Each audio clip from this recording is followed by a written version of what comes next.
Introducing our officials for this match. First referee, Mr. Rodrigo Rojas, National Referee.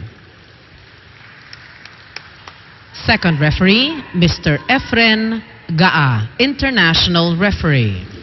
Let's start off with their team captain with jersey number 2, Maria Angeli Tabaquero. At number 4, Maria Paulina Soriano. Wearing jersey number 8, Aiza Maizo.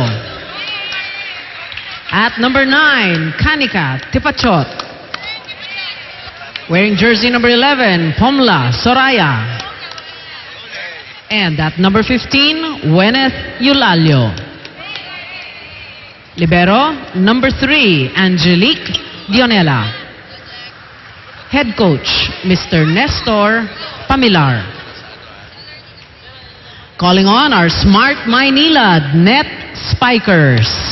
Let's start off with their team captain with jersey number 1, Ruby De Leon. At number 3, Sue Roses. Wearing jersey number 5, Gorecho Soltones. At number 7, Maru Banatikla. Wearing jersey number 8, Charo Soriano. And at number 11, Nika Goliman. Libero, number 9, Melissa Gohing. Head coach, Mr. Roger Gorayev. Pinakilala na po starting lineup na magkabilang kupunan dito sa We Are Here at the Arena in San Juan. At ito nga sinasabi natin kanina, kami ni Michelle pinag-uusapan na maghihiwalay na po ng landas itong dalawang ito. One team will get their first loss, yung isa naman magiging patuloy pa rin ang kanilang winning streak. Pero sinasabi nga natin, Michelle, before na pumasok dito sa game na ito, mukhang magandang laban ito. Magagaling ang libero, magagaling ang setter, magagaling ang coaches. So, yun na nga, it will all come down to what? Anong magiging X-factor kaya dito? For me as a player, it just really breaks of the game. And your attitude coming into court. Kung confident ka ba, kung kaya mo i-stick talaga to the end of the game. And talagang confident talaga pagdating sa paglalaro and what you can do. Of course, training lagi dyan kung paano sila naghanda. Well, actually, one time napunta ko in practice itong Cagayan Valley Rising Suns. Talagang masisipag sila even during training. As we are underway po dito sa ating laban. Kita natin si Banatikla with that first attempt. Soraya now, the tie connection there to Tipachot. Ito ngayon natira ni Soltones. So kapaan muna rito, parang boxing match. Sobrang nakapayata doon Cagayan Valley kasi free ball ang binigay ni Maiso. Ruby De Leon, combination play ngayon. Banatikla keeping it alive. And ito ngayon si Ruby huhulog. Soraya one more time around. Lumusot kay Suroses yung tira ni Aiza Maiso. Aiza Maizo is such a talented utility spiker kasi unang-una matalino, magulang, and alam talaga niya kung saan mamamatay yung bola kahit hirap na yung posisyon niya. At saka nakabigay ng unang puntos dito sa kupunan ng Cagayan Valley. Ito ngayon si Soraya, again from Thailand. Charo Soriano ngayon. Black kagad inabot kay Weneth Eulalio and Ruby De Leon sending it to zone 1. Andun naman ito si Jack Jonella and Maiso again. Blocking is very essential dito sa game na to, no? Hindi nga naka-block itong mga frontliners ng Smart Maynila as Aiza Maizo scores. If it's Fun Family Pizza, it's gotta be Shakey's. Once again, itong si Soraya. Kunin natin yung kanyang unang laro. First time ko po mag-cover nito. Si Pomla Soraya. Setter from Thailand. Weneth Eulalio. Bakit puro mga ganyan pahulog-hulog lang sa backcourt ang ginagawa nitong kupunan ng Cagayan Valley, Michelle? Kaya siguro alam nila na butas talaga yung nasa likod. Maraming, as you can see, lahat ng spikers ng Cagayan, they're all a threat. Kaya hindi mo alam kung sino babantayan. Kaya pati ang depensa sa likod, malilito din talaga. Well, now, very full front line as Soraya puts in the serve. It's a jump serve. Nagulat doon si Maru Banatikla. Talagang patuloy. Hindi mo makikita na tataas siya sa net ang service niya. Yun yung pinakamahirap talaga na kunin kasi nakakalito. Yan ang mukhang taga-Thailand. Yeah. Yun ang training ng Thailand. Training ng Thailand. Pati na rin yung Thai look na sinasabi natin. And here is Soraya once again. 4-0. Gohing having a hard time with that. But De Leon gets it across. Masyado namang malayo. Aba, magandang panimula ito para sa Cagayan Valley. 5-0. Salamat sa mga kaibigan natin sa Rexona Anti-Perspirant Deodorant.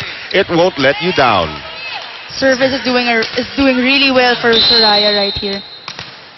Soraya Trying to contain itong koponan ng Smart Maynila. Hindi pa po nakakapuntos dito. Ruby De Leon now going to the open. Maru Banaticla. Ando naman si Aiza Maizo. One more time around for Maru. This time trying to go over Aiza. Hinulog na lamang at hindi nakaabot to si Eulalio. Hindi niya siguro in-expect na ganun ang gagawin ni Banaticla sa bola. And you played against Maru before. Alam mo naman na Yes. hindi puro malalakas na palo lang ang binibigay ni Maru. Sanay kasi sa beach volley, kaya ganun eh. Up to now, maglalaro pa rin siya sa Beach Valley. At saka syempre, katapat mo yun. Nasa utility ka. Yes. So, Blocker din ako niyan pala. Oo, Ruby. Good serve. Tabaquero gets there. Here's the attack now coming from Tipachot. Makita kagad natin yung power na ibibigay. Ibibigay kay Maizo. Trying to go over everybody. Ito ngayon si Roses. Banaticla. Dug up there. Pero walang second ball na magagaling sa salon ni Tabaquero. Ang bilis ng bola, ang bilis Right. ng palo. Nga masasabi natin dito. First set pa lang, medyo nangangapa pa. So take a look at this again, Michelle. Tamo si Banaticla varying her attack that time. Blocking didn't work for Eulalio that time. It went through her hands talaga. Oo. Ruby. Matalim na serve. Nakuha naman ni Tabaquero. Soraya on the back set. Tipachot! Yes! Ayan, 17 pa lang yan, Michelle, ha? And she's not that tall. Hindi siya ganun katangkad. Ang taas lumundag. Parang si number 5 ng Smart. Si Soltones. Soltones, taas Ar- din tumalon. Slow-mo brought to us here by Rexona Anti-Perspirant Deodorant. It won't let you down. And now Kenneth Eulalio, formerly of the Far Eastern University, to put it in play. Matalim na serve. Sobrang talim na pumunta na lang sa net. Ay, nakulangan ata ng power. Nakulangan din ng lunch siguro yun, malamang. Nakapag-lunch ka na ba? Oo, no problem pagdating sa lunch. Never Ako skip pa. it. Never skip anything. Charo Soriano, ito yung pinag-uusapan namin, one of the rare breed of players na pumayat pa lalo nung tumigil sa kanyang college career. Here's Aiza Maizo again going down the line. Charo was late. That was the second time she went down the line and the second time na namatay din naman. Oo.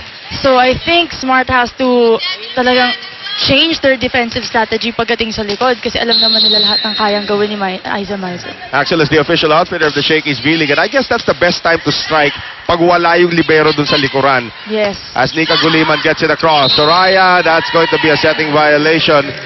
Kontra dito kay Pomla Soraya, they call a lifting. So 7-4, baba sa tatlong kalamangan dito ng Rising Suns. Nasa backline kasi siya eh. Normally pag gano'n, mabilis yung bola, tinatip in or dinadrop ng setters eh. Soraya trying to be a little inventive dun sa kanyang pagsalon. Nice serve here coming from Banaticla. Service ace from Maru. As you can see sa game, no, Noel, talagang service yung gumagawa ng puntos for this team, for both teams na talagang dun sila kumukuha ng puntos.